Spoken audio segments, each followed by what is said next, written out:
Alright, so we'll go over to the Manage tab and select the Dynamo tool. If you try the escape once, then you'll be able to use it in other projects as well. Because when the beam coordinator is looking over the clashes and then sends you the Excel file, then the rest is up to you and then it's fine. So I'll press new and put this on manual. So first we'll need to import the Excel file here. So I'll look for the application named file path. Alright, so open it up here and then this time we'll open up the file from path and then we'll connect it to the string. So overall in the ending parts of the training pack, I will have some notes about the Dynamo, so be sure to check them out because I think they'll be really helpful to you if you want to actually know how to work with the Dynamo tool. So now that we want to import the Excel file, first we'll have to check it out and see where it's located. Alright, open it up, the second version file, and then I'll hit run in the Dynamo. Alright, so this time we'll open up the search bar and look for import Excel, and we'll connect them file to file. Now the sheet name is the name that we have down here and it's sheet 1, so I'll copy it and then I'll right click and add a string here and Control V. Or instead of this, you can open up a code block and paste it there. Just be sure to use double quotations. I'll just use the string for now. And so what's the reason for that is that the application that we have up here and its name is Dynamo Player. So from now on, we may not even open up the Dynamo itself, we'll just use the Dynamo Player. The code block doesn't allow us to use the input option, but the string does. So then we have the read as strings and show Excel options. The first one set on true and the second one set on last.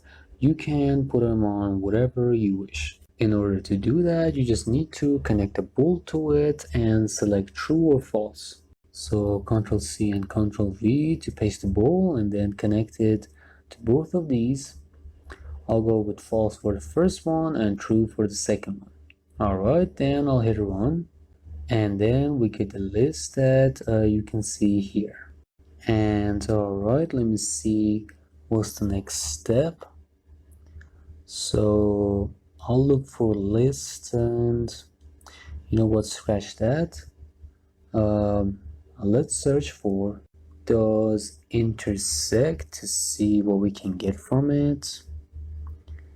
Alright,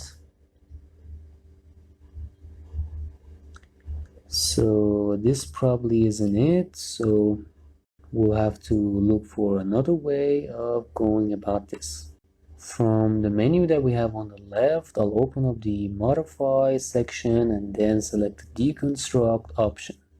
Alright, then I'll connect it to the Excel and hit run. Alright, now this time I'll open up the transpose and I'll connect the result to the list. Now why did we do this? Because I just didn't need the first row use, I just wanted the amounts that we get in the columns. Alright, so after that I'll open up the get item at index. And then let me just see what we have here in the transpose. I'll open up the list and go through these. Alright, so then 9,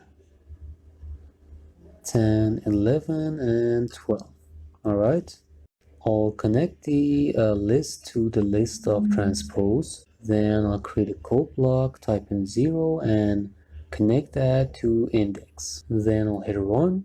Now we got the amounts that are located at index 0. Now we need 1 for each of the items, so I'll create 12 of these indexes. I'll select all of them, then Ctrl L and right click here and make them parallel using left or right or whatever you want. Now in order to get the rest of them, we need to type in the numbers up to 12 in the code block as well. There we go, but make sure to put a semicolon in between either of them. Alright, now let me just pull the code block up, and then we can connect the numbers, each of them, to one of the indexes over here on the right. There we go. Then number 3, 4, and then 5. Now let me first disconnect the indexes that we have here in order to get it a bit more organized. Then I can pull the code block down here and then connect the 6 one, the 7, and the 8. Alright, then we go down here and then connect the rest. Alright, Control Z, Control Z. Now we made a mistake here that we need to fix, so I'll need to do these over. So we'll need to reconnect the number 8 to the index through here. Let me first just pull this down here, and then there we go. Then connect the list to the list of this one, and then connect the index. Alright, seems like we made a mistake somewhere. We just have to figure out where it was. So let's see where the list is in the transpose. Hit 1, and the last number that we have here in the list is on 12, so that's alright.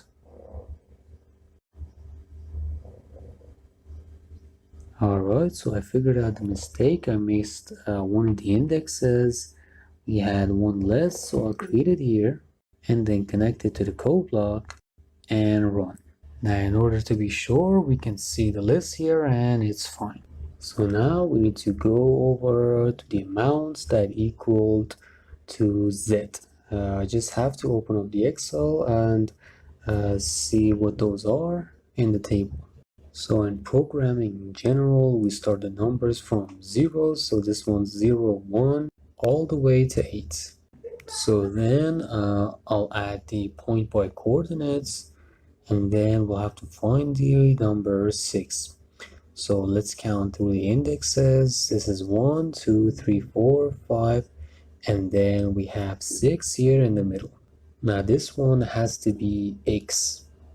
Alright, so let me just rearrange the order of these, and then we can connect the index to the point by coordinates. So this one goes to X, then the next one to Y, and then the last one to Z.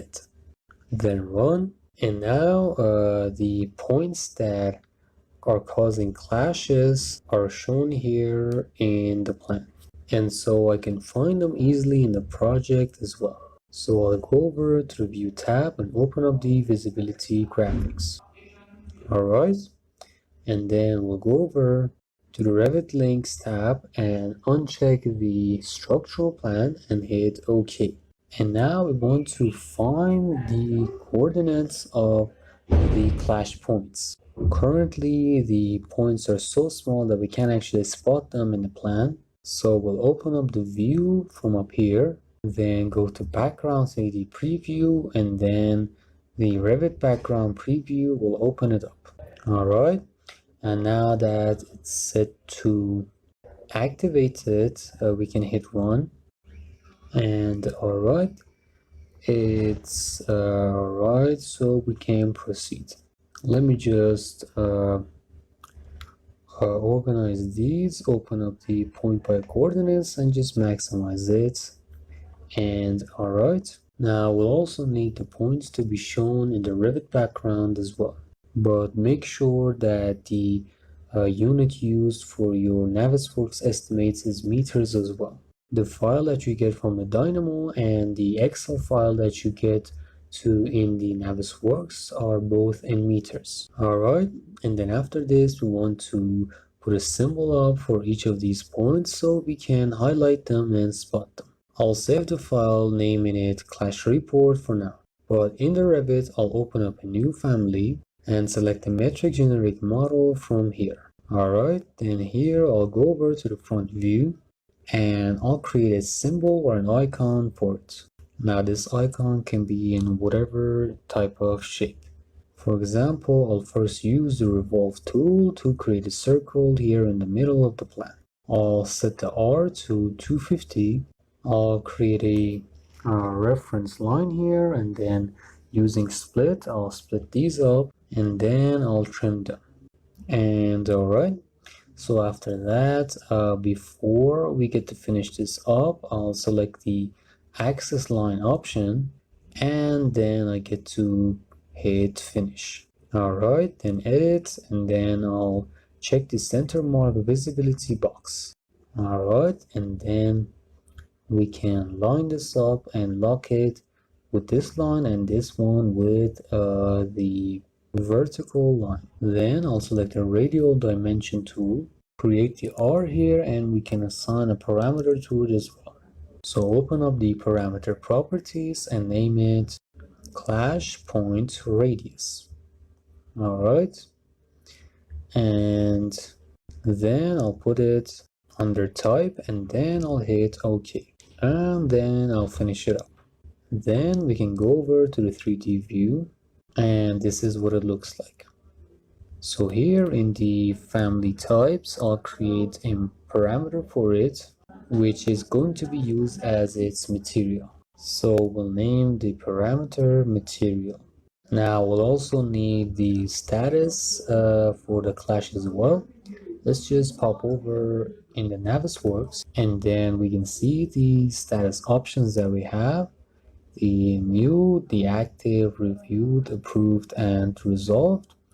I'll just take a picture of this, or we can also do something different. In order to see these better, I can first put this on new, the next one active, then the next one reviewed, the next one is going to be approved, and the last one resolved, just so that we have the colors in the picture as well.